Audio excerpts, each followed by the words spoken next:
Hello friends, welcome to गेटेड झील। आज हमारे साथ हैं अखिल गुप्ता। अखिल गुप्ता ने सिक्योर करी है all India rank 208। Many congratulation Akhil for that. Thank you sir. Akhil ने हमारा झील का ऑनलाइन कोर्स लिया था और अखिल से जानेंगे कि किस तरीके से उन्हें प्रिपरेशन करा। अखिल ने थर्ड ईयर में भी गेट प्रिपेयर करा था और कुछ उनकी रैंक जानेंगे उनसे। उसके बाद कैसे उस रैंक को काफ़ी इम्प्रूव करके वो 208 तक पहुंचे, ये पूरी जर्नी जानेंगे अखिल के साथ। सो अखिल, थोड़ा सा अपना इंट्रोडक्शन दे, कहाँ से आप हैं, कॉलेज आपका कहाँ पर है, फिर थर्ड ईयर वगैरह की रैंक एंड ऑन। मैं कानपुर से हूँ। मैंने अपना बीटेक एसजीएस आईटीएस इंदौर से किया ओके। है। और जब मैं कॉलेज में था तभी लोगों से सुना था कि गेटेड झील बहुत अच्छी कोचिंग है, इसलिए मैंने गेटेड झील ज्वाइन करी। और फिर थर्ड ईयर में मैंने प्रिपेयर किया था और सिर्फ हम्म। लेक्चर्स लेता था मैम के, रेगुलरली हम्म। लेक्चर्स लेता था, लेकिन पूरी टेस्ट सीरीज छूट गई थी। लास्ट की जो 1 मंथ थी उसमें बस 4 से 5 मॉक टेस्ट दिए थे। सिर्फ 4-5 मॉक टेस्ट दिए थे, काफ़ी कम टेस्ट है। ओके। मतलब अच्छे से प्रिपरेशन सिर्फ 3 मंथ्स करी थी, बाकी उससे पहले तो सिर्फ लेक्चर ले रहा था। ओके, अच्छे से प्रिपरेशन आपकी थर्ड ईयर के बाद लास्ट गेट के 3 ईयर्स में हुई, ये बोलना चाह रहे हैं आप? नहीं, 3 मंथ, 3 मंथ। 3 मंथ्स में हुई, थर्ड ईयर के लास्ट के। थर्ड ईयर के 3 मंथ में। तो आपकी थर्ड ईयर में क्या रैंक थी अखिल? मेरी 2075 थी। 2075। तो 2000 से 208 तक का सफर कैसा रहा? ये क्या आपने चेंजेस लाए आपकी स्टडीज में कि आप इतनी अच्छी रैंक अचीव कर पाए, ये जानना चाहेंगे। एक्चुअली में थर्ड ईयर में 3 सब्जेक्ट्स पूरे छूट गए थे, सीएसओ, सीएन और ओएस। ओके। तो मतलब थर्ड ईयर में जब मैं गेट देने गया था तो जैसे ही इन तीनों सब्जेक्ट में से कोई सा भी क्वेश्चन देखता था तो हाँ, छोड़ देता था। छोड़ देते हैं। और ये 3 सब्जेक्ट मिलाकर 30 मार्क्स के आते हैं गेट ओह, में। 30 मार्क्स तो ऐसे ही पूरे हट गए। तो 70 में से मेरे 40 मार्क्स आए थे, इसलिए अच्छा। तो मैंने सोचा कि अगर अच्छे से प्रिपेयर करके इन तीनों सब्जेक्ट को भी बिल्कुल। अगर क्लियर कर लूँ तो अगर 30 में से 20 मार्क्स निकाल पाऊँ तो अच्छा हो जाएगा। करेक्ट। अभी आपके मार्क्स कितने आए हैं फिर भी इसमें? मेरे 70.67 नॉर्मलाइज 70.67। बढ़िया, चलिए। तो आपका डिसीजन सही रहा, आपने जो प्रिपरेशन स्टार्ट करी गेट के लिए, आई थिंक बिल्कुल सही तरीके से करी। तो माइंडसेट क्या था आपका? क्या पहले प्लेसमेंट था आपका या फिर शुरू से गेट था आपका माइंडसेट? नहीं, यही कंफ्यूजन था कि कंफ्यूजन फाइनल है। ईयर में प्लेसमेंट के लिए ट्राई हाँ। करें कि गेट के हम्म। लिए करें। ओके।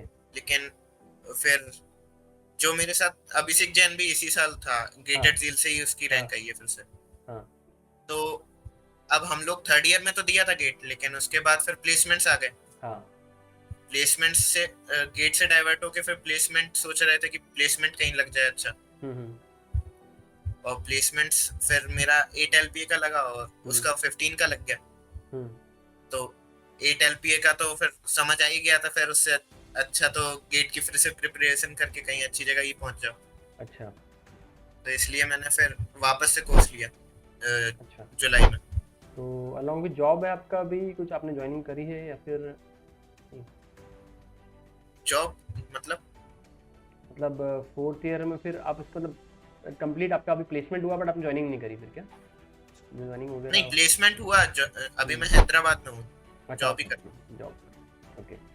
तो प्रिपरेशन स्ट्रेटेजी के बारे में अखिल आपकी कुछ बताइए कि आपने जब कोई भी सब्जेक्ट को टेस्ट सीरीज को दिया या फिर टेस्ट दिया या मटेरियल देखा या लेक्चर्स को देखा सुना, तो किस तरीके से आपकी प्रिपरेशन आपने करी पूरी? लेक्चर्स तो मैम के बहुत अच्छे हैं। लेक्चर्स अगर लेक्चर्स के साथ साथ नोट्स बनाते जाओ और हम्म। जो मैम मैम बेसिक सीट बोलती जाए वो हम्म। करते जाओ। और जो मतलब मैंने जुलाई में स्टार्ट किया था और हम्म। जब मैम ने बोला था कि अक्टूबर में खत्म हो जाना चाहिए पूरा सिलेबस, तो ओके। सिलेबस खत्म कर दिया था और टेस्ट सीरीज स्टार्ट हो गई थी 6 अक्टूबर से, हम्म। राउंड 1। तो तो बस सारे टेस्ट टाइम पे देते जाओ और वही वही चीज़ मैं डिस्कशन टाइम पे बिल्कुल देखना वही है। चीज़ मैं पूछ रहा था कि आपने टेस्ट फिर सभी टेस्ट आई थिंक टाइम पे दिए होंगे, इसलिए आपका अक्टूबर तक कंप्लीट हो गया। फिर राउंड टेस्ट वगैरह, आपकी राउंड टेस्ट में क्या आपकी रैंक आ रही थी? क्या आपको देख के लग गया था कि हाँ कि मेरे नंबर अच्छे आ रहे हैं, तो हाँ मैं एक अच्छी रैंक ला सकता हूँ, कि उस टाइम पे कुछ नंबर अच्छे नहीं थे? किस टाइप के मार्क्स आ रहे थे, कहाँ अप्लाई कर रहे टेस्ट सीरीज के टाइम पर मोस्टली मैं टॉप 5 या टॉप 10 में चलता थे? था, ओके। लेकिन उसको देखकर ये नहीं था कि हाँ कि मतलब कभी कभी टॉपर के मार्क्स बिल्कुल अच्छा। 75 प्लस होते हैं और हम्म। अपने मार्क्स 65 67 ऐसे चल रहे अच्छा, होते थे। तो डिफरेंस काफ़ी ज़्यादा हो जाता है कभी कभी। हाँ मतलब अच्छा। मेरी 4th रैंक भी है, तो हम्म। जो फर्स्ट रैंक है उसके 75 मार्क्स है, तो उससे ओके। ना इतना कॉन्फिडेंस फील कर हम्म। सकते हैं कि हाँ रैंक हाँ हाँ। अच्छी है, और ओके। इसलिए ठीक है। मोटिवेशन आपका क्या रहा ड्यूरिंग प्रिपरेशन? प्लेसमेंट अगर आपने मोटिवेशन छोड़ा तो मोटिवेशन आपका क्या था, कि हायर स्टडी या फिर कुछ और था? एक्चुअली मेरे को पीएसयू जाना था। पीएसयू अच्छा, पीएसयू की आपकी प्लानिंग पीएसयू जाकर मैंने सोचा था कि वहां पर एक बार मेहनत कर लेते हैं, फिर पीएसयू में तो फिर वैसे ही है। चिल लाइफ हो जाएगी। टीचर फैसिलिटी और गवर्नमेंट जॉब है। हाँ उसमें पीएसयूज में पर्क्स बहुत हैं, और हाँ, तो अभी भी थोड़ा वही वर्क। वही चीज़ आपके माइंड में है, या फिर अभी फिर आपको ज्वाइन करेंगे इंस्टीट्यूट? इस साल पीएसयूज कम दिख रहे हैं, पावर ग्रिड और आईओसीएल के अलावा ज्यादा हम्म। नहीं दिख रहे, इसलिए हम्म। अगर नहीं हुआ तो एमटेक ही कर लूंगा। ओके, तो आपका दोनों मतलब ऑप्शन आपके पास है। ओके। हाँ, सोर्स ऑफ स्टडी आपका जिल का मटेरियल के बारे में रिव्यू चाहते हैं हम लोग, कि जो हार्ड कॉपी मटेरियल मिलता था आपको, बेसिक बुकलेट की शीट, फिर एडवांस बुकलेट की शीट, और फिर टेस्ट सीरीज, 3 रिव्यू हम चाहते हैं। कैसा एक्सपीरियंस आपका कैसा रहा? बेसिक बुकलेट तो बहुत अच्छी है गेटेड झील की, और कि मतलब टाइम पर लेक्चर्स के साथ करते रहो तो बहुत हम्म। अच्छा आइडिया हो जाएगा सब्जेक्ट का। लेकिन हम्म। कुछ सब्जेक्ट्स ऐसे हैं जैसे कंप्यूटर नेटवर्क, सीएसओ, हम्म। तो इनके लिए तो एडवांस सीट लगानी पड़ेगी हाँ, एटलीस्ट, कि क्योंकि कंप्यूटर नेटवर्क की एडवांस सीट नहीं लगाओगे तो कॉन्फिडेंस नहीं आता फिर उसमें। हाँ उसमें मेरी सही, क्लियरिटी नहीं आएगी कि क्लियरिटी नहीं, फील कैसे। नहीं आता कि हाँ अपने को आ चुका है, सही बोला। और तो टेस्ट सीरीज के कंप्यूटर लिए नेट क्या क्या कहेंगे? और टेस्ट सीरीज भी अच्छी है, बस थोड़ा ऐसा है कि डिफिकल्ट क्वेश्चंस होते हैं, लेकिन हम्म। वो आपको कुछ थोड़ा सिखाने के लिए इंटेंशनली दिए जाते हैं।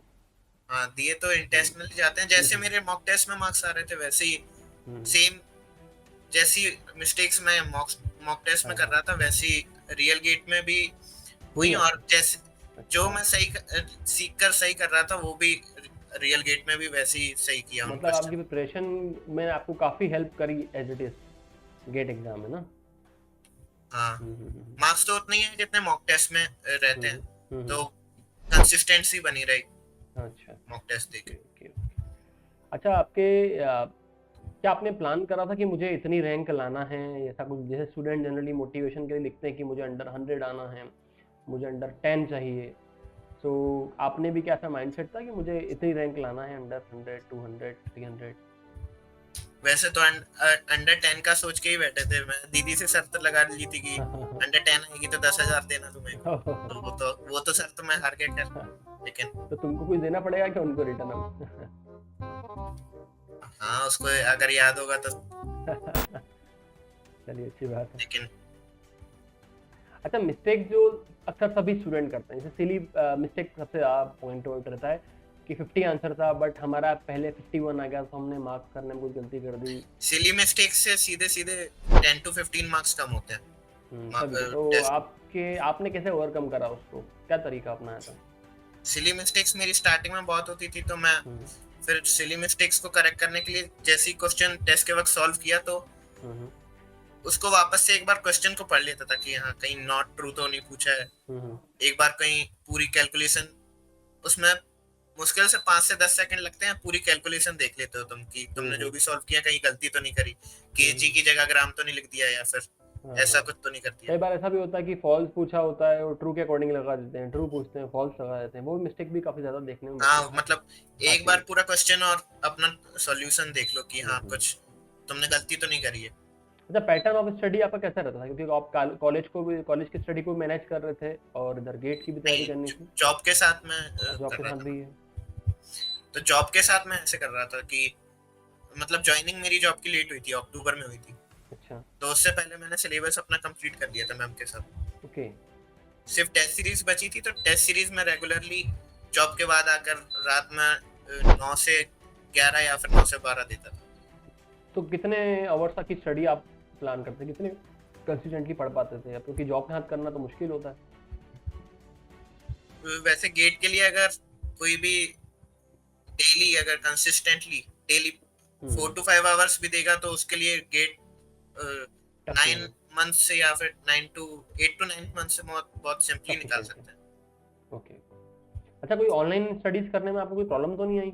कुछ बच्चे बोलते हैं ऑफलाइन बेटर है, कुछ बोलते हैं ऑनलाइन बेटर है, तो व्हाट डू यू थिंक? बस ये रहता था कि ऑफलाइन में तो डाउट्स आमने सामने क्लियर हो जाते थे कि मेंटर्स चैट सेक्शन जैसे ऑनलाइन में है। हाँ चैट सेक्शन ऑनलाइन में है, लेकिन ऐसा होता था ना कि फ्राइडे सैटरडे संडे थोड़ी छुट्टी हो हाँ, जाती फ्राइडे थी। सैटरडे संडे बीच, वो तो ऑफलाइन में भी खैर सैटरडे संडे ऑफ है, बट स्टडीज करने में फिर भी अच्छा कोई इशू तो नहीं लगा आपको पढ़ाई करने में नहीं, कि अलग? बस उसके जो डाउट्स क्लियर करने के लिए एक बार में बहुत सारे डाउट्स स्टोर कर लेते थे कि इतने सारे फिर डाउट्स एक बार में क्लियर करना थोड़ा मुश्किल हो जाता था। कि हम लोग सेशन रखवा लेते थे ना डिस्कशन के हाँ, आशीष डिस्कशन सर से। सेशन। आशीष सर से तो उसमें एक बार में इतने डाउट्स क्लियर नहीं हो पाते थे, लेकिन धीरे धीरे हम लोग करते रहते थे क्लियर, बार बार रखवा कर। ओके ओके, बाकी आपका क्लियर, आई थिंक सभी चीज़ें क्लियर तो हो गई आपकी, आई होप कोई डाउट आपका रह नहीं गया होगा, आई होप। नहीं मतलब कोई सा भी सब्जेक्ट ऐसा नहीं रहना चाहिए कि वीक रह जाए, क्योंकि वो कम से कम 3 से 4 नंबर तो अगर सबसे मिनिमम देखो तो कंपाइलर 3 से 4 नंबर तो ले ही जाएगा, तो एक मार्क्स भी कम से कम 2 to 300 रैंक ऊपर नीचे कर सकता है। ओके, तो अच्छा कुछ ऐसे की पॉइंट्स बताना चाहेंगे स्टूडेंट्स को जो वो फॉलो कर सकें, 2 to 3 की पॉइंट्स अच्छे गेट में अच्छी रैंक लाने के लिए?